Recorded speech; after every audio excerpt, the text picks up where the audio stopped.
have another amazing comedian coming to the stage for you tonight. All over LA. He's going to perform at the Comedy Store directly after this show. Give it up for Stephen Marcus Relaford!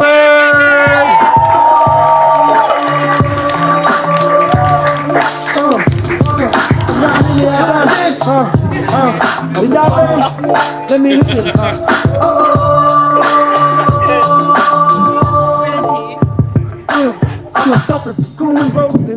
What's up? How we doing? Yee! This has been wonderful. This is great. We got chicken and we got tea. What else do we need in this bitch? Some watermelon. Okay. I'm gonna add that to the show. Add that to the. No, I'm just. No, this is dope. This is fire. Thank y'all for having me. Yeah, obviously, I'm not even supposed to be here right now. Trying to live out my dreams, but I figured that pizza in the car can wait. You know, I'm like, I say they had cold pizza before. Okay, these breadsticks ain't gonna hurt. You know what it is.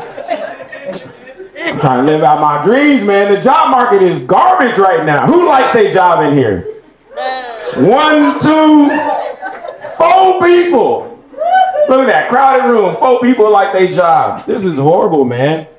We live on the greatest country and 4 people like their job. You know? I hope this comedy shit works out, man, because the job market is garbage. I'm going to give you a couple of red flags that you know you have a bad job. You know you got a bad job when you get hired in the interview. You be all up in the interview and they be like, so you think you can stay? Right now? These ain't my dishwashing clothes. Now you gotta stay on your interview. It's your first day now. You upset. You happy you got a job, but you upset you started work right now. Here's another red flag for a bad job. You know you got a bad job when the people who hired you start to quit. You show up on Thursday and you're like, hey, where you going, Frank? I thought we was gonna sell knives together. You didn't say that in the orientation, man. Now you done woke up on your 5th day of work, they done made you the supervisor. They were like, yeah, you know, everybody else is leaving, so we need you to do the schedule next week.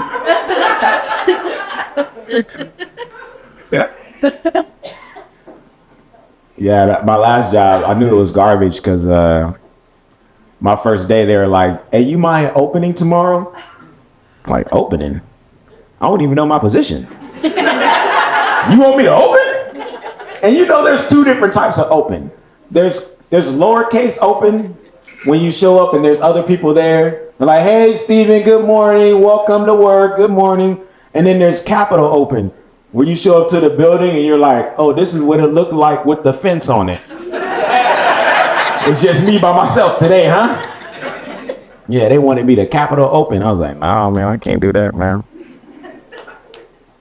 So yeah, hoping that this comedy stuff works out, man, because I follow way too many famous Instagram animals. Y'all don't know, like y'all laughing with me right now, and we having a good time right now, but I'm gonna go home, and I'm gonna turn on my Instagram, and I'm gonna be looking at Howie the Crab with 1 million followers. Like, look at this nigga, how is he doing it? He don't even know he's famous. He got an Amazon wish list, it always gets filled. And he don't do nothing, he's just a crab. That's all he is, he got one move. That's it. Oh, the bitches love it, the hoes love it. Oh, look at Howie, he's so cute, look at him, he's so cute. All he do is, he got hella hats, that's all. That's the only thing Howie got on me, he got hella hats. And I you know, your boy vegan, you know, I've been vegan for a while, you know. And I realized that's actually one way of animal justice. I figured it out. We gotta start putting clothes on chickens. Yeah, that chicken gonna be mushroom next year. Next year, y'all come in here, y'all gonna be having mushroom chicken wings. The moment you put pants on chicken, that becomes Frank. You can't eat my homie, that's my boy. Yeah, I've been vegan for a while. It's easy being vegan too, man. It's only tough around the holidays, because I'm the only one in my family praying over an acai bowl. Yeah, give my honor to the granola, yeah.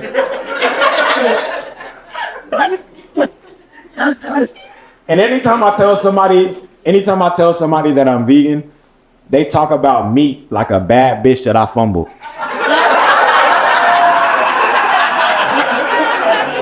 So you don't miss the way that she smells? You don't miss the way that she tastes. You don't miss the way that she tastes. So you don't mind if I bring her in here and eat her too? I'm like, eat her right in front of me, huh? Okay. That's cold-blooded. And it's some perks, man. It's some perks. It's some perks being vegan, man. Wait till this zombie apocalypse happen. You gonna wish you was a vegan zombie. Cause when you a vegan zombie, you can still hang out with the living. And my man, this is Steven. He ain't bit nobody the whole apocalypse. He don't even like flesh like that. Look. See, he don't even want none. See, he won't even bite you. Nah, you gotta listen closely. He didn't say brain, he said grains. Y'all got some buckwheat, some lentils? Y'all got some beans in here? You good? I'm getting older. I like it. I'm getting older now. And I realize when you get older, your dirty talk changes, you know? Your dirty talk changes. When you're young, your dirty talk's all over the place. When you're young, you're like, yeah, bitch, go get the pineapple out. Yeah. Yeah, go get some ice cubes, bitch. Go get the ice cubes. Yeah. Keep your pinky toe right there. Silly shit, you know, silly. But when you get older, your dirty talk is more like, tell me you can pick me up from LAX. Tell me you can co-sign on this apartment, bitch. Even if you can't, just tell me you can to make me feel something special.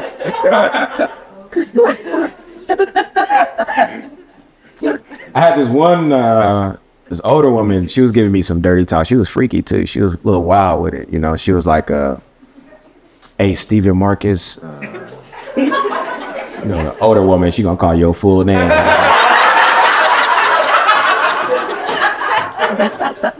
Hey, Stephen Marcus, I got some of the wettest pussy you ever had. That's what I said. She said, I got some of the wettest pussy you ever had. I guarantee it. She gave me the Men's Warehouse. She was like, you gonna like the way you look. I'm gonna like the way I look, you guarantee it. What? And I thought it was wild that she said she had the wettest pussy because both of her kids had eczema. I was like, not with these dry ass kids. Hell no, bitch. Hell no. You dry snitching on yourself. Nah, something's afoot. I started scratching when I walked in the door. I said, you know what? This ain't right. This ain't right at all. This ain't right.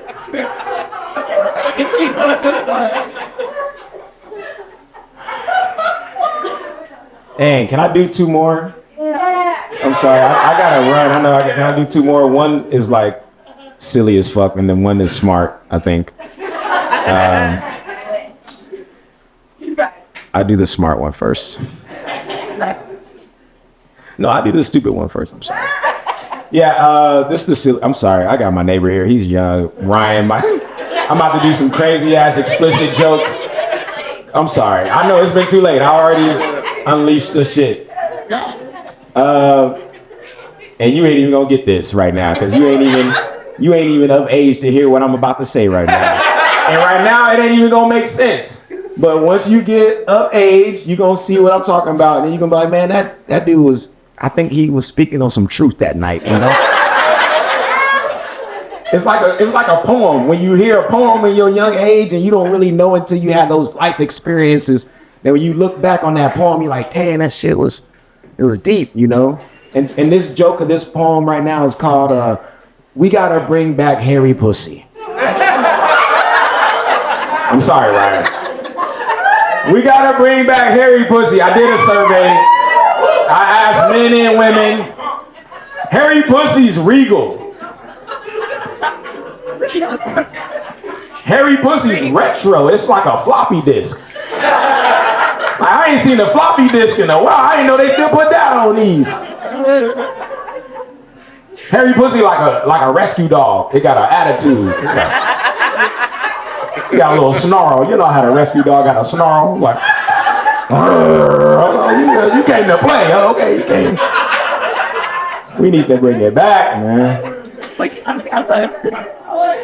Sorry, Ryan. Sorry, Ryan. You don't even understand that right now. You don't even get it, but you will. You get it later. All right, one smart one. I'm sorry, forgive me. One smart one. All right, let's reel it in. In the mid 1800s,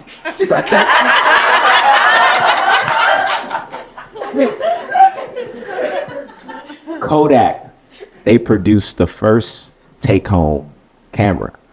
And now photography and camera is like a whole new landscape of a hobby and a job and a career and an interest. Like, you know, photography cameras, the first time people had them outside of like major studios and shit like that, right? And it only took 1 year for the camera to be out, for the most popular photos to be lynching photos. That's what I thought too. I was like, dang, that's wild, you know? The first time you're able to capture this wonderful landscape, that means people were like, yeah, Niagara Falls is nice, but niggas falling is much more attractive. Yeah, the Grand Canyon is cool, but imagine a canyon full of grander niggas. Because this is before Instagram, so you have to put lynching photos on your fridge. Had to make the refrigerator pop when your neighbors came over, like, hey, look at my fridge. Here's my next post right here, you know? Anyway, I'll say all that to say, I bet when the camera came out, painters were pissed.